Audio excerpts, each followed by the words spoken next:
What up, ODB fam? My name is Darren, and I'm a pastor in Santa Rosa, California. But about 2 years ago, I was mostly a lost dog, spending way too much time on the couch, having a few too many drinks so I could sleep at night, and wondering how I ended up in this place. And just a side note, don't be afraid to hit me up in the comments if you're in a spot like that right now. I get it.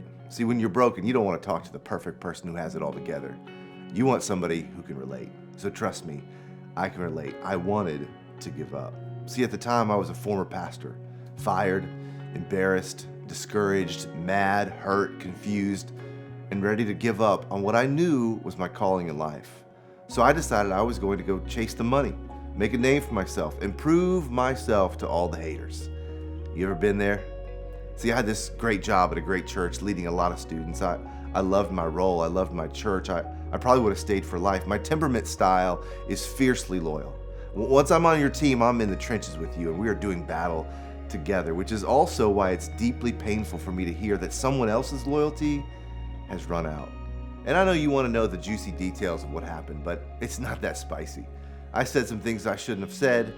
I didn't like some of the management decisions, and it turned out that I was the odd man out. My services were no longer wanted or needed, which was incredibly painful because I'd worked so hard. I'd gone above and beyond in what felt like hundreds, if not thousands, of moments in my time there. But in the end, it was me who had to swallow the rejection pill. And so I wanted to give up. If that's how church people treat you when you work really hard and make a couple mistakes, then I was done with those people. I was giving up. But God wasn't about to give up on me. See, I needed to grow. I needed to change. I needed to feel loss. I needed to endure some hardship. I needed to struggle, and I needed to want to give up and almost quit. I needed to feel like I was kind of useless and lost and shipwrecked in my life. I needed discipline, and that's not always fun. Sometimes it hurts. The writer of Hebrews says it like this: no discipline seems pleasant at the time, but painful. Later on, however, it produces a harvest of righteousness and peace for those who have been trained by it. And man, did I get trained by it.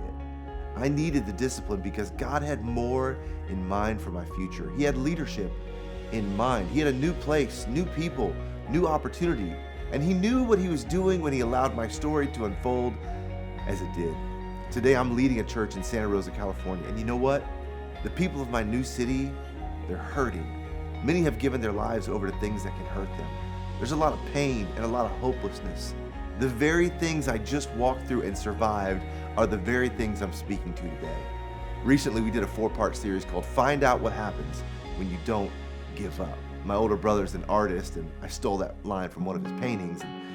It's become our rally cry as a church, and I wanted to pass it on to you. And as you and I engage through these devotionals in the coming weeks and months, you're going to hear me encourage you to endure, to be strong, to not give up, but rather put your hope in God. Hang on to Him and find out what happens when you do. Something good is coming, and I am so glad I didn't give up.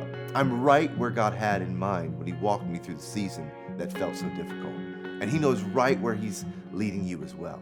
So until next time, subscribe to these videos, follow along, listen daily, and don't give